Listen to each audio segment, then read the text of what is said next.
প্রিয় দর্শকবৃন্দ, আল্লাহ তাআলা আমাদের এই পৃথিবীতে একটি নির্দিষ্ট সময়ের জন্য পাঠিয়েছেন এবং তিনি কুরআনে বহু স্থানে মৃত্যুর কথা স্পষ্টভাবে উল্লেখ করেছেন। মৃত্যু এমন একটি সত্য যা থেকে কেউই রেহাই পাবে না। আল্লাহ বলেন, প্রত্যেক প্রাণীকে মৃত্যুর স্বাদ গ্রহণ করতে হবে। সূরা আল ইমরান আয়াত ১৮৫। কিন্তু আমরা সবাই জানি না যে এমন কিছু গুনাহ রয়েছে যেগুলো মানুষকে শুধু পরকালে ভয়াবহ আযাবের মুখোমুখি করে না, বরং দুনিয়াতেই অকাল মৃত্যুর কারণ হয়ে দাঁড়ায়। আল্লাহ তার বান্দাদের ভালোবাসেন, তাই তিনি পাপ থেকে সতর্ক করেছেন। হাদিসে এসেছে যে রাসূলুল্লাহ সাল্লাল্লাহু আলাইহি সাল্লাম তার সাহাবাদেরকে এ ধরনের গুনাহ থেকে দূরে থাকার নির্দেশ দিয়েছেন, কারণ এসব গুনাহ মানুষের রিজিক কমিয়ে দেয়, জীবন থেকে বরকত হরণ করে নেয় এবং তাড়াতাড়ি মৃত্যু ঘটায়। দুনিয়ার জীবন আসলে পরীক্ষার মাঠ। এখানে মানুষ যতদিন থাকে তা আল্লাহর ইলমের মধ্যে নির্ধারিত, কিন্তু গুনাহের কারণে মানুষের আয়ু কমে যেতে পারে এবং হঠাৎ মৃত্যু ঘটতে পারে। যেমন হাদিসে এসেছে, কোনো গুনাহের কারণে রিজিক থেকে বঞ্চিত হয়, আবার গুনাহের কারণে আয়ু কমে যায়। ইবনে মাজাহ হাদিস ৪০-৪২। তাই আজকের ভিডিওতে আমরা আলোচনা করব এমন ৩টি ভয়াবহ পাপের বিষয় যা করলে মানুষ খুব দ্রুত মৃত্যুর সম্মুখীন হয়। এই আলোচনা কোরআন ও হাদিসের আলোকে হবে, যাতে আপনি ও আপনার পরিবার সতর্ক হতে পারেন। আমরা যদি সময় থাকতে এই পাপগুলো থেকে তওবা করি, তাহলে হয়তো আল্লাহ আমাদের জীবনকে দীর্ঘ করবেন, রিজিকে বরকত দিবেন এবং মৃত্যুর পর আমাদের জন্য জান্নাতের দরজা খুলে দিবেন। প্রথম যে ভয়াবহ পাপটি মানুষের তাড়াতাড়ি মৃত্যুর কারণ হয়, তা হল পিতামাতার অবাধ্যতা বা তাদের প্রতি অবমাননা করা। ইসলামে পিতামাতার অধিকার এত বড় যে আল্লাহ তাআলা তার ইবাদতের সাথে সাথে পিতামাতার প্রতি সদ্ব্যবহারকে উল্লেখ করেছেন। কুরআনে আল্লাহ বলেন, তোমার রব আদেশ করেছেন যে তোমরা তারই ইবাদত করবে এবং পিতামাতার প্রতি সদ্ব্যবহার করবে। সূরা বনী ইসরাইল আয়াত ২৩। আবার সহিহ হাদিসে এসেছে, রাসূলুল্লাহ সাল্লাল্লাহু আলাইহি সাল্লাম বলেছেন, পিতামাতার অবাধ্যতা কবিরা গুনাহগুলোর মধ্যে অন্যতম। বুখারী ও মুসলিম। অন্য এক হাদিসে এসেছে, পিতামাতার অবাধ্যতা আল্লাহর কাছে সবচেয়ে বড় গুনাহগুলোর একটি। তিরমিজি। পিতামাতার প্রতি অবাধ্যতা শুধু আখিরাতে ভয়ঙ্কর শাস্তির কারণ নয়, বরং দুনিয়াতেই অকাল মৃত্যুর কারণ হতে পারে। হাদিসে এসেছে, যে ব্যক্তি আত্মীয়তার সম্পর্ক ছিন্ন করে তার আয়ু হ্রাস পায়। বুখারী, মুসলিম। আর পিতামাতা হল সর্বশ্রেষ্ঠ আত্মীয়। যারা পিতামাতার সাথে দুর্ব্যবহার করে, তাদের প্রতি অবমাননা করে, তাদের দোয়া থেকে বঞ্চিত হয়, তাদের জীবনে বরকত থাকে না এবং তারা অকাল মৃত্যুর মুখোমুখি হয়। আল্লাহ তাআলা পিতামাতাকে দুনিয়াতে জান্নাতের দরজা বানিয়েছেন। রাসূলুল্লাহ সাল্লাল্লাহু আলাইহি সাল্লাম বলেছেন, পিতামাতা জান্নাতের দরজার মধ্যবর্তী স্থান। তিরমিজি। অর্থাৎ তুমি যদি তাদের অবাধ্য হও, সেই দরজা তোমার জন্য বন্ধ হয়ে যাবে। আরেক হাদিসে এসেছে, ৩টি গুনাহ এমন যে আল্লাহ তা দুনিয়াতেই শাস্তি দেন: পিতামাতার অবাধ্যতা, অন্যায়ভাবে কাউকে হত্যা এবং মিথ্যাচার। ইবনে হিব্বান। তাই যারা পিতামাতার অবাধ্য হয়, তাদের প্রতি অত্যাচার করে, তারা শুধু আখিরাতেই নয়, দুনিয়াতেই এর ফল পায়। আমরা যদি চাই যে আমাদের আয়ু দীর্ঘ হোক, জীবন সুখে শান্তিতে কাটুক, তাহলে অবশ্যই পিতামাতার প্রতি সর্বদা বিনয়ী থাকতে হবে, তাদের জন্য দোয়া করতে হবে, তাদের মন কষ্ট দিতে হবে না। দ্বিতীয় ভয়াবহ পাপটি হল জুলুম বা অন্যায় করা। কুরআনে আল্লাহ বারবার অন্যায়কারীদের প্রতি কঠিন হুঁশিয়ারি দিয়েছেন। আল্লাহ বলেন, অন্যায়কারীরা সফল হবে না। সূরা আনআম আয়াত ২১। আরেক স্থানে আল্লাহ বলেন, অন্যায়কারীদের জন্য কঠিন শাস্তি হয়েছে। সূরা ইব্রাহিম আয়াত ৪২। রাসূলুল্লাহ সাল্লাল্লাহু আলাইহি সাল্লাম বলেছেন, অন্যায় কিয়ামতের দিন অন্ধকার হয়ে আসবে। বুখারী, মুসলিম। আরেকটি সহিহ হাদিসে এসেছে, কোনো গুনাহের কারণে মানুষের আয়ু কমে যায় আর রিজিক কমে যায়। ইবনে মাজাহ হাদিস ৪০-৪২।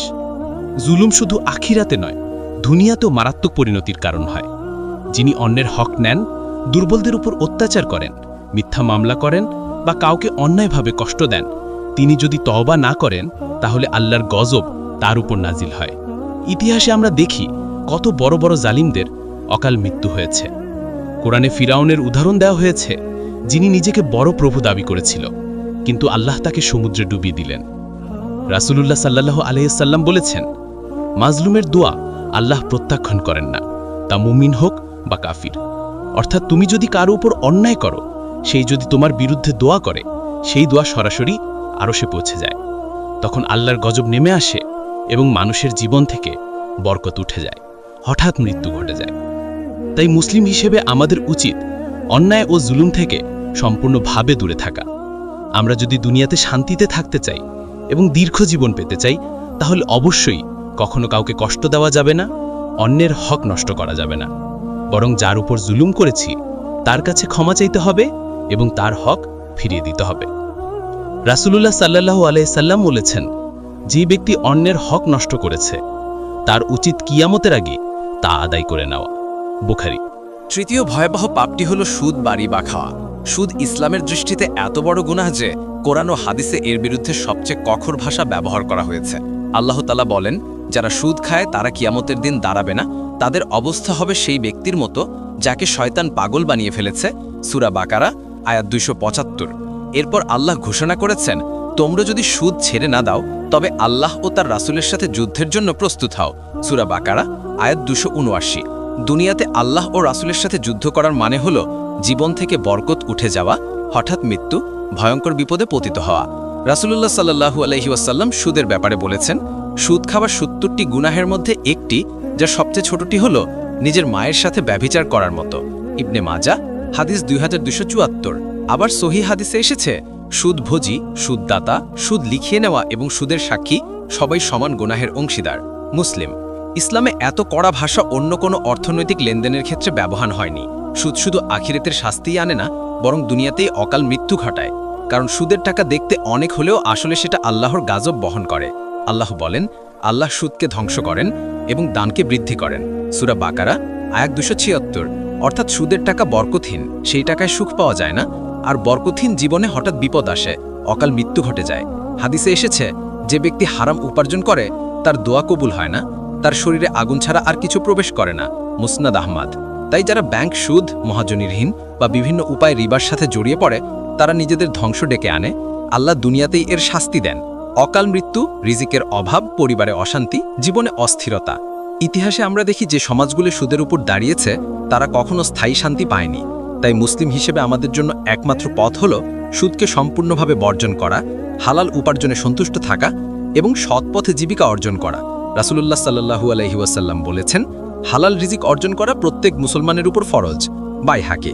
হালাল উপার্জনে হয়তো সাময়িক কষ্ট থাকবে, কিন্তু তাতে বরকত আছে, তাতে শান্তি আছে, আর তাতে দীর্ঘ জীবন ও কল্যাণ আছে।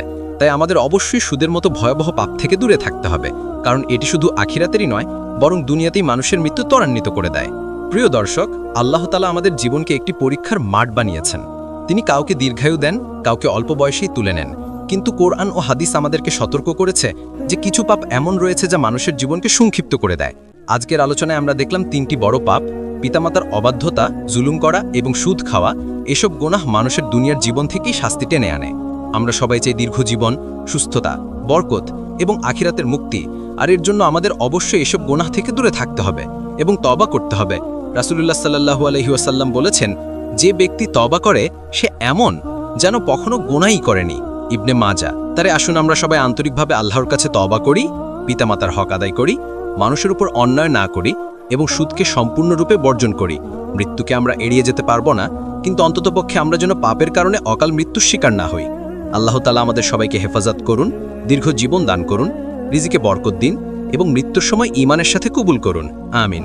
ভাই ও বোনেরা, যদি আজকের ভিডিওর আলোচনা আপনার কাছে ভালো লেগে থাকে তাহলে অবশ্যই লাইক দিন, কমেন্টে আপনার মতামত জানান, ভিডিওটি বন্ধুদের সাথে শেয়ার করুন যেন তারাও এই গুরুত্বপূর্ণ বিষয় সম্পর্কে জানতে পারে। আর যদি এখনও আমাদের চ্যানেল সাবস্ক্রাইব না করে থাকেন তবে এখনই সাবস্ক্রাইব করুন এবং পাশের বেল আইকনটি চাপুন যাতে ভবিষ্যতে এরকম ইসলামিক জ্ঞানভিত্তিক ভিডিও সবচেয়ে আগে পান। আল্লাহ আপনাদের সবাইকে দ্বীনের পথে চলার তৌফিক দান করুন। জাযাকুমুল্লাহু খায়র।